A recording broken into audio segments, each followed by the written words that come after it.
Hakikat apresiasi. Pengertian dari apresiasi.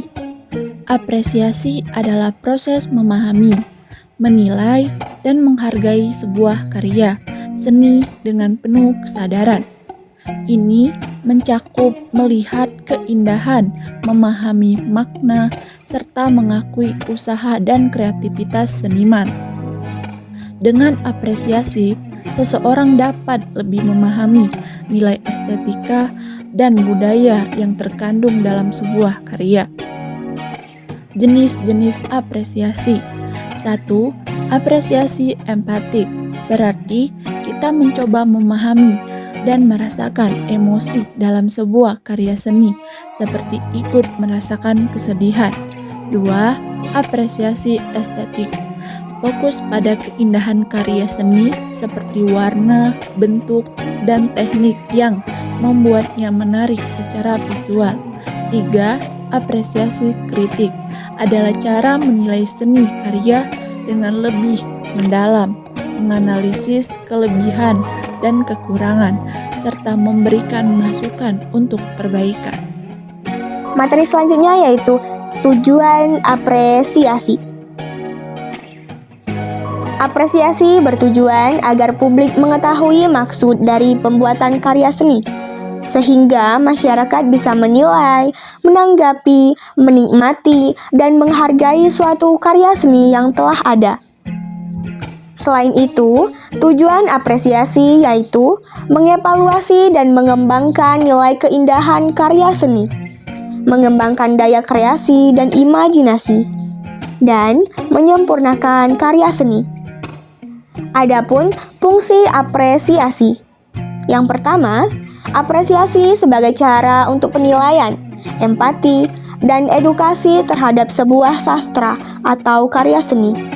Yang kedua, apresiasi sebagai sarana untuk meningkatkan rasa cinta masyarakat terhadap anak bangsa Indonesia dan bentuk kepeduliannya terhadap sesama. Dan yang terakhir, apresiasi sebagai cara untuk meningkatkan dan mengembangkan kemampuan manusia dalam berbagai hal. Pendekatan apresiasi. Yang pertama, pendekatan analitik, mengamati dan menganalisis karya seni secara mendalam berdasarkan prinsip estetika, seperti tema, teknik, dan makna dalam karya.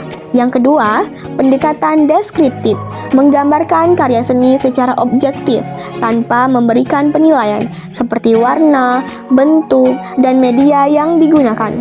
Yang ketiga, pendekatan interpretatif, menafsirkan karya seni berdasarkan pengalaman dan sudut pandang pribadi, sehingga maknanya bisa berbeda bagi setiap orang.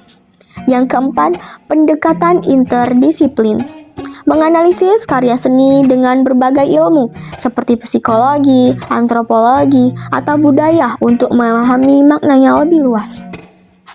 Dan yang terakhir, pendekatan penilaian, menilai karya seni secara objektif atau berdasarkan teknik dan standar, maupun subjektif atau berdasarkan selera dan perasaan. Tahap-tahap apresiasi. Pertama, deskripsi, yaitu menjelaskan jenis karya seni, alat dan bahan, ukuran, bentuk secara umum.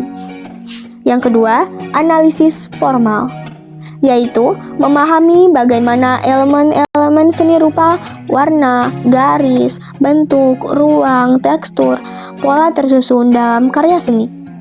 Yang ketiga, interpretasi, yaitu mendeskripsikan makna dan maksud dari terciptanya suatu karya. Yang keempat, penilaian, yaitu mengevaluasi kesesuaian konsep, hasil akhir, maksud dan makna yang telah dijelaskan. Apresiasi seni rupa. Manfaat apresiasi seni rupa dapat mengenal suatu bentuk karya seni, dapat meningkatkan dan memupuk kecintaan terhadap suatu karya seni, sebagai sarana untuk melakukan penilaian, penikmatan, empati, hiburan, serta edukasi. Apresiasi juga mampu menimbulkan hubungan timbal balik yang positif antara penikmat karya seni dan pencipta. Apresiasi seni rupa dilakukan agar kita dapat memperoleh suatu pengalaman dan ilmu baru ketika menikmati karya seni rupa. Unsur-unsur apresiasi seni rupa. 1. Gaya, 2. Teknik, 3. Tema, 4. Komposisi. Kegiatan pendekatan atau metode apresiasi.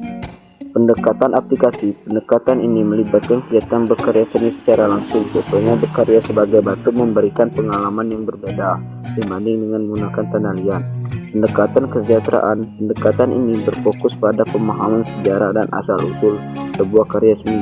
Hal ini melibatkan pencarian informasi, mengenal pencipta karya tepat dan waktu pembuatannya, serta fungsinya dulu dan sebagai persepsi mengenali sebagai bentuk seni seperti tari, musik, rupa, dan teater, serta memahami persepsi praktis, analitis, dan apresiatif.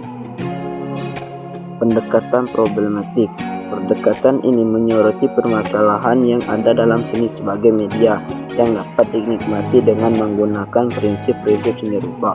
Kita dapat memahami masalah yang muncul dalam komposisi karya tersebut. Pendekatan aplikatif.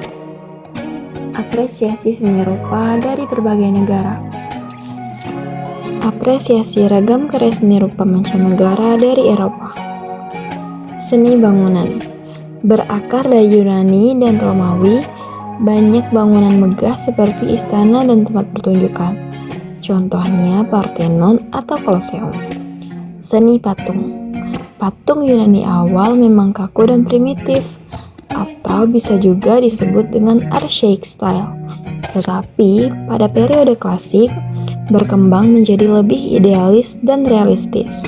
Patung dengan otot berlebihan lebih banyak muncul pada era Helenistik dibanding era sebelumnya.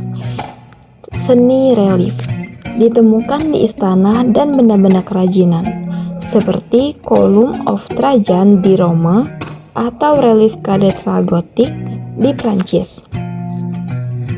Apresiasi ragam karya seni rupa mancanegara yang berasal dari India.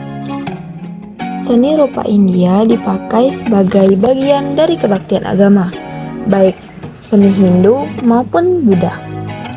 Seni rupa yang tercipta fungsinya sebagai suatu perlambang dalam agama dan kepercayaan India. Apresiasi ragam karya seni rupa mancanegara dari Jepang. Hasil apresiasi seni rupa Jepang meliputi sejumlah besar gaya dan media seni, yakni tembikar kuno, ukiran, lukisan tinta, serta kaligrafi di atas sutra dan kertas. Lukisan ukiyo-e dan cetakan bokayu, kirie, kirigami, origami, dan yang paling terkini, manga atau kartun dan komik Jepang modern, bersama dengan jenis lainnya dari karya seni rupa. Seni rupa Jepang memiliki sejarah yang panjang, bermula dari permulaan pemukiman manusia di Jepang pada milenium ke-10 sebelum Masehi sampai sekarang. Thank you for listening.